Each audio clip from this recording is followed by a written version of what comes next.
Family card আমাদের নির্বাচনের একটি ইশতেহার ছিল, এটি আমাদের একটি বিজয় হিসেবে আমরা দেখছি। আজকে যে ফ্যামিলি কার্ডটা উদ্বোধন করা হলো এবং এটা নিয়ে যে এর আগে যে অনেকে প্রপাগান্ডা ছড়িয়েছে এটা সম্ভব হবে না, এই বিষয়ে আসলে আপনাদের মতামতটা কি?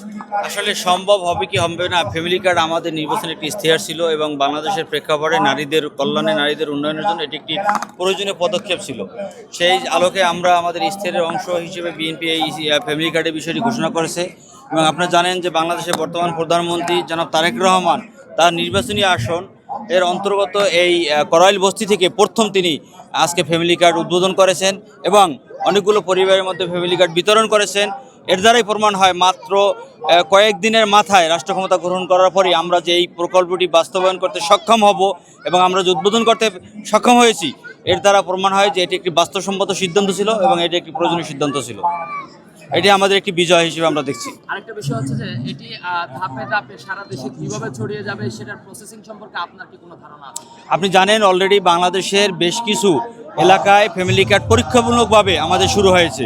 সেখান থেকে আমরা যে ভুল ত্রুটি যে বিচ্যুতিগুলো আছে সেগুলো আমরা আইডেন্টিফাই করব। আইডেন্টিফাই আলোকে আমরা একটি পরিপূর্ণ ফ্যামিলি কার্ড যাতে জনগণের হাতে পৌঁছে দিতে পারি, সেই কার্যক্রমগুলো ধাপে ধাপে আমরা সম্পন্ন করার জন্য এগিয়ে যাবে আমাদের সরকার। তারপর এই যে আজকে কিছুটা আমরা একটু অভিযোগ শুনতে পেয়েছি, সেটা হচ্ছে অনেকের নাম লিস্টে ছিল কিন্তু তারা মানে তাদের কাছে টাকা আসেনি বা তাদের নামটা শেষ পর্যন্ত নাকি তারা ঘোষণা হয়নি, এই ধরনের কোনো চলে গেছে না। এই বিষয়ে যদি এরকম অভিযোগ থাকে, আপনি জানেন যে পরীক্ষামূলক যখন কোনো কিছু করা হয় অথবা যখন উদ্বোধন করা হয় তখন সীমিত কিছু লোকজনের মধ্যেই এটি ডিস্ট্রিবিউট করা হয়। এটা জাস্ট একটা শুরু। এই শুরুর পর থেকে তারপরে এই এলাকায় এই করাইল বস্তিতে যারা আছে প্রত্যেকটি পরিবারই পাবে, একসাথে একইবারই পাবে এবং এই কারেকশনগুলো সবসময় এগুলো চলমান থাকে। তা আজকে যেহেতু পরীক্ষামূলকভাবে এবং এটা উদ্বোধন করা হয়েছে, সেই লক্ষ্যে একসাথে সবাইকে দেওয়া কোনোভাবেই সম্ভব নয়। ইনশাল্লাহ ধাপে ধাপে সবাই পাবে। কেউ কেউ ধারণা করছে যে এই ফ্যামিলি কার্ডটা সবার আগে দলীয় কর্মীরা পাবে, আপনারা ছাত্র দল, যুব দল এদের হস্তক্ষেপ থাকবে কিনা বা এটা কি? না, এখানে কোনো দলীয় কোনো হস্তক্ষেপের কোনো সুযোগ নেই। এটি রাষ্ট্রীয় একটি সম্পদ। ফ্যামিলি কার্ড এটা দলীয় কোনো সম্পদ না। এই রাষ্ট্রীয় সম্পদকে যাতে যথাযথভাবে জনগণ ভোগ করতে পারে সেই লক্ষ্যেই স্বচ্ছতার ভিত্তিতে এগুলো হবে। এগুলো যে বিভিন্ন জনপ্রতিনিধি আছে, বিভিন্ন যে প্রশাসন আছে, তাদের যাচাই বাছাইয়ের মধ্য দিয়ে সত্যিকার অর্থে যারা এটি পাওয়ার যোগ্য শুধু তারাই পাবে। এনে দলীয়করণ করার কোনো সুযোগ নেই। ধন্যবাদ আপনাদের।